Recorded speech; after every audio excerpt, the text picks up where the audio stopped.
A female superhero talks about how she was mind-controlled to love a man with superpower tattoos. This is for entertainment purposes only. This short story is only for people over the age of 18. Debbie, hi, thanks for coming back. Hey, Wanda. Yeah, well, I agreed to this book, even the hard parts. This is one of the hard parts. This is absolutely one of the hard parts, maybe the hardest. It's weird to hear that from one of the world's greatest superheroines. There's hard, and then there's worst. This wasn't the worst. The worst was when I couldn't stop that bomb, and people died when I was 18. This was the hardest for other reasons. Wait, have you started recording? Oh yeah, I'm already going. So, let's start there with where you left off when things started getting hard.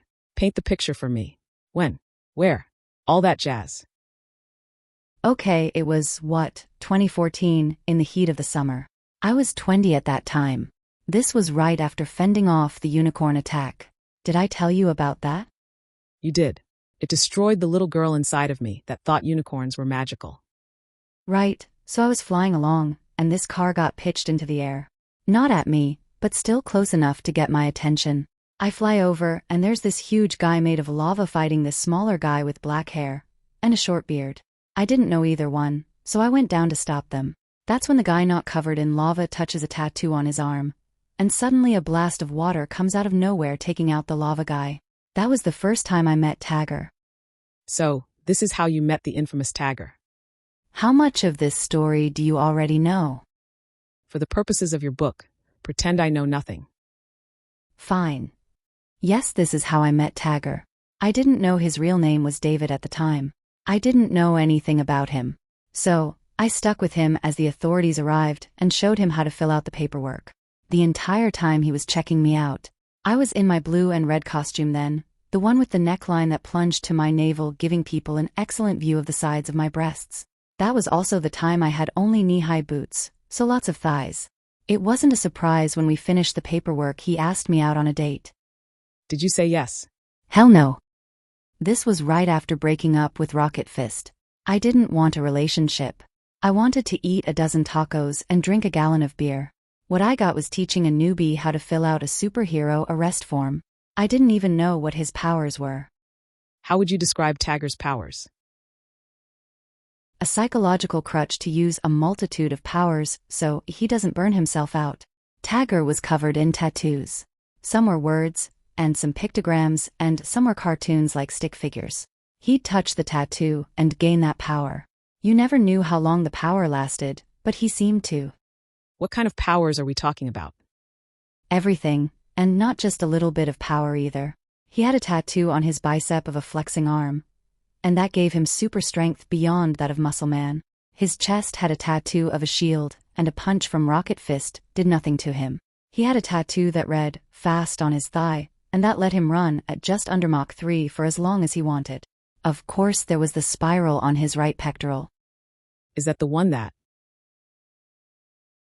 Yeah, that's the one. Tagger, real name is, or was David Holtman. Tried to be a hero. He was even at superhero headquarters several times, as a guest. He took a real liking to me. I was trying to be friendly, but really Tagger was a little bit of a creep. It's like he couldn't decide on how he wanted to act, which I guess also explains why he was sometimes a hero and sometimes a villain. What villainy did Tagger do? Car theft. He could use stretching power to squeeze his fingers into a part of a car, disable the alarm, and then open it from the inside. There was corporate espionage where he could use his electrical power to disable some electronics as it was being debuted to the world. Really, what he did the most is what he did to me, his hypnotic mind control powers to make people do whatever he wanted. Sorry, it still gets to me. Let's rip the Band-Aid off. What happened? Crap. Tagger, he used his hypnotic mind control on me to make me his love slave for nearly a year. The worst part of missing out on my 21st birthday to him was that I loved every second of my enslavement. Thinking back on it, this was the happiest time of my life when I had no will, but only because he told me it was. If he told me to think a certain way, I did. If I was to act a certain way, I did. If he told me to feel a certain way, by fucking God, I did. I remember everything. I remember the day he came up to me at superhero headquarters without a shirt on, showing off his tattoos. I remember vividly how he asked if I would want to go out with him, and I shot him down. Then, I could have stopped him. I could have reached out and broken all his fingers easier than snapping pasta noodles. I should have. Instead, I dumbly watched him touch his spiral tattoo, and when I looked up at his eyes, I couldn't focus on anything but him. When he spoke, it was like the waves of his words carving out my brain, making me think that he was the most wonderful man in the world. I loved him more than life itself. I craved only to serve him. Nothing else in my life, including my life, was as important as obeying his every desire. Then my vision snapped back into my head, but those words would forever be with me. Even now, after all these years, after all that therapy, after all those mind soothers, I would drop to my knees and worship him if he told me to. Wow, that's intense. I have to ask, what did Tagger want? Everything. And I was happy to give it. All my money from endorsement deals was transferred to him. Every property I owned was put into his name. I gave him credibility that he used to get onto the hero roster, but that didn't last long. I gave him myself, over and over again. You gave him yourself? You mean the two of you had sex? Often, and all over the place. I was so enthralled by him. That first day I was all but throwing myself at him. He took me into my bedroom, and we were naked in seconds, and I was there with my legs wide open. And I loved it. Thinking back at it, the guy wasn't that great, but I loved it. He was out for his pleasure, but I was the one screaming from one climax after another. Orgasm after orgasm ripped through me at a level that only mind control can produce. I loved it. We had sex so many times, I remember every one of them in vivid detail, and each time was better than the last one. There were days I did my hero bit, and I just wanted a shower and a glass of wine. As soon as I landed at wherever he was, all he'd have to say is I was horny, and nothing else mattered but having him take me, and I would do anything to make that happen. I have a hard time believing that Tagger even let me keep being a hero. I think he liked to take the woman that millions of people idolized down to a hot and horny slave that literally kissed his feet. Did he really make you kiss his feet? He made me want to with just a few words, and I did. I did everything he wanted, mostly. I remember twice his commands were so outlandish that I fought his control, and then he'd touch that damn spiral tattoo, and I was gone again. I know you want to hear about those 2 times. Hang on. The first time was 2 months into being his slave. I was using my super speed to clean up my suburban home, and when I stopped there was David, only wearing underwear and grinning. He did that a lot when I was wearing my slutty French-maid costume. When he smiled, I smiled. I was so happy that he was happy. He then told me that he wanted me to bring another hero into bed with us. Archgirl, Venera Bootsma. She was just making a name for herself. He wanted both of us in bed together, all 3 of us, having sex. I'm not into girls, or I wasn't then. I resisted the idea.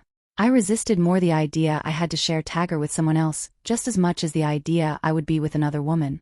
I had 0 thoughts about making love to another woman before that. Then Tagger touched his tattoo, as I was actively reconsidering everything I was doing for him. Then that idea was gone, and Tagger gave me new ideas. One of them being I find other women extremely arousing. I still do. It is one of those things they didn't bother to fix from David's mind manipulation. To me, it just feels right to see another woman and consider what she'd be like between the sheets. Did you have Archgirl in bed? All the time. I know she's gone off to live a secret life where she's renounced her powers. Good for her. I hope it sticks. I couldn't do that. Saving people is like a drug. I feel good when I can help others. That was how the second time I resisted Tagger's control happened.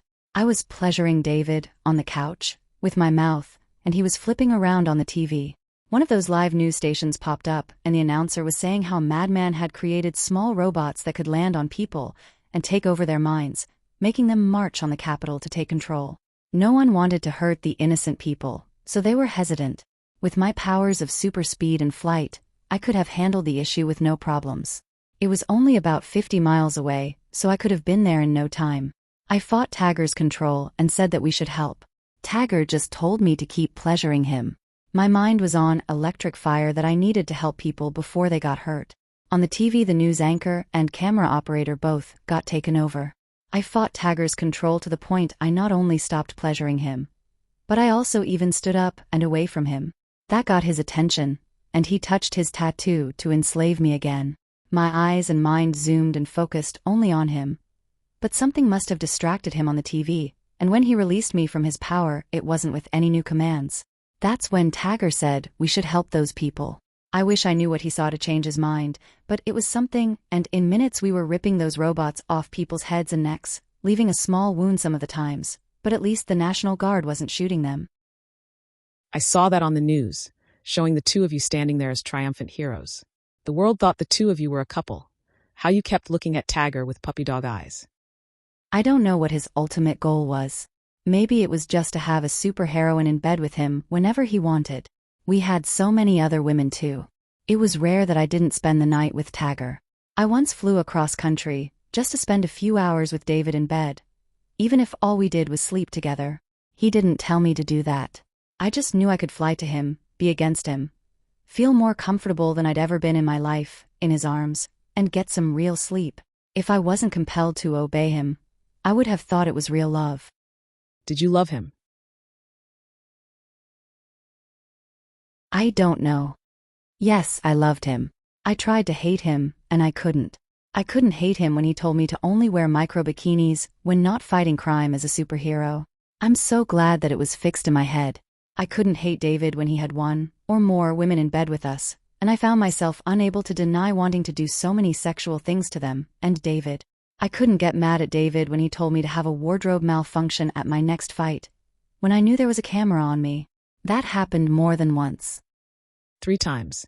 The tabloids loved seeing the nipple slips, and your reaction to being uncovered. That wasn't acting.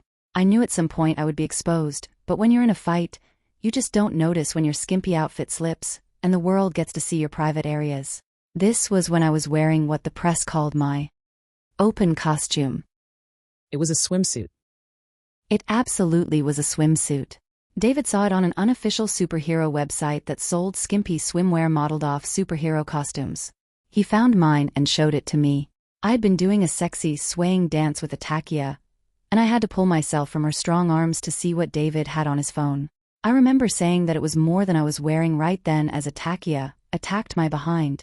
He ordered that swimsuit, using my money, and for 4 months, I was wearing something that you didn't need an imagination to know what was underneath.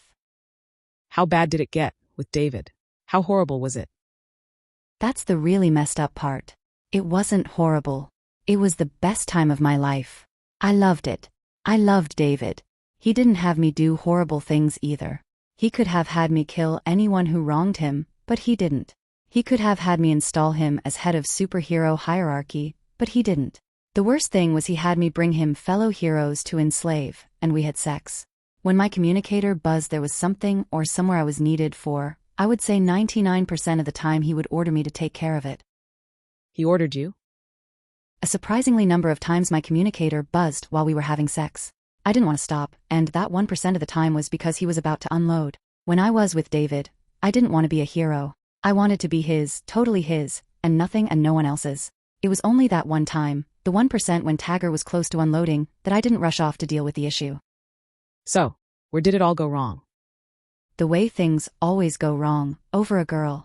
I remember, it was just before Halloween, and I had just fought, and nearly lost to a fast powerhouse. I can handle the strong ones, usually, but if you mix speed and near invulnerability, things can go south fast. I had been knocked into a landfill by that brute. Sinking of garbage. I flew back to him only to find that Pierce McCullen had taken him down. Strong, fast, invulnerable. But powerless Pierce sprayed him with a frictionless foam and then used sleeping gas on the guy. For a private investigator, Pierce is frighteningly efficient in taking down superpowered people. Smelling like decomposing compost, I flew back to my penthouse. David and I were to meet up there that evening. David said he wanted Chinese, which was a joke since he was not talking about food. David was there with an amazingly attractive Chinese woman. One smell of me, and David ordered me to go shower at the suburban house. If I had been there, if I fought his control and stayed, I could have saved him. I wish I had super hearing. I could have heard my phone alerting me to the break-in at my penthouse. If I hadn't washed my hair twice with that fruity shampoo that David liked, then I might have gotten to him in time. It didn't matter. When I got out of the shower with a towel around my head, I was singing and dancing, and then I picked up my phone to let David know I was going to be there in a minute. That's when I saw the alert. I was moving too fast for anyone to see I was naked. By the time I got to the penthouse, that mob boss and crew were just about at the elevator. I broke their legs and arms in an eye blink before I checked on David. Do you need a minute?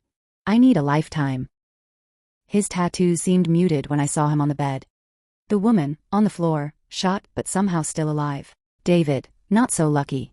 The really fucked up part was, even with him dead, I was still feeling all his commands in my mind. I wanted to break down. I wanted to crumble to dust. I wanted to dive into a volcano and never come out. I would have, if the woman on the floor got out one word. Help. Tears flowing down my face. Still without a stitch of clothing on, I picked up that bleeding woman and flew her as fast as I thought I could to an emergency room. I got her there safely, and I was literally covered in her blood. When a nurse asked me if I wanted something to wear is when I broke down. I don't remember the next 2 days. It's like my mind just shut off for 2 days. I was told later that I was crying and wailing between exhausted sleep. There at the hospital, I woke up to sunlight blinding me, and a hole in my heart. I was 21, and I thought my life was over. The woman you saved, who was that? The mob boss's mistress. David liked her look, so he took her. They were followed. I was seen flying into the penthouse, but when I left the place, it was when the gangsters stormed the place.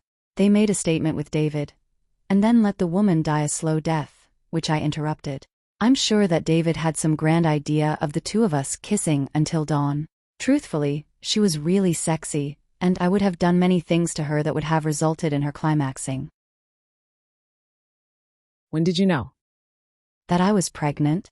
When I was in the hospital after breaking down. They did some scans of me to make sure nothing physically was wrong with me. Then they looked at my middle and congratulated me. I didn't know what they were talking about. 7 months later, Layla was born. I named her after my grandmother from Sweden. Does she know who her father was? Yes and no. Layla knows her father had superpowers, and part of that is because Layla has superpowers too. What she doesn't know is how she came about. Part of the reason why I'm doing this book is because Layla is about to become a teenager, a flying, super fast, super strong teenager. I want her to know everything about me, so she doesn't hear about things on the internet. I want Layla to know the good and the bad about her mom. Is that why this is hard for you? Having Layla find out she came from someone that was controlling your mind? No, not really. I was mad at David, when I finally could be mad at him, for a lot of things. Deep down, I loved him, and I can't be certain if that was from his control over me, or if it was just him being him. I might need to have a separate chapter telling all the good and bad things about David. I think he really did want to be a hero, but he grew up in the worst environment possible for that. His first tattoo was angel wings, which let him fly when he touched them. If David hadn't had his superpower, then he would have probably been a common street thug. David turned out to be a hero in so many ways. Yeah, I want a chapter talking about David. If not for me, then for Layla. Can we make that happen? This is your book. The first volume sold well, better than expected. You can talk about whatever you want. If you want to talk about David for several chapters, we can. I need to do some research on him first, but sure, you can talk about him. I do think people want to hear about fighting those interdimensional beasts while pregnant is a good story to tell. I also think we need to hear your side of the story when you went into labor facing down those giant killer robots. Taking Layla with you, when she was a baby, to rescue people from that forest fire has to be in this book. That's such a great story. That firefighter helmet is one of her prized possessions. Yeah, this book is going to have to keep going. I can't believe I did so much stuff in my life. And it's not over. It's not over. Layla wants me to train her on how to be a hero. I know my publicist wants us to be a mother-daughter team. I don't know. It's tough to see the little baby she was just a few short years ago, trying to keep her from clocking her head on the edge of the coffee table to being punched in the face by some brute. Fair warning, I will cry over Layla's first steps. I wouldn't blame you. Let's call it a day. I need a drink. The end. This was a work of fiction. Any similarity between people, living or dead, is purely coincidence. This scenario did not, or should not, have happened in real life. Thank you for listening.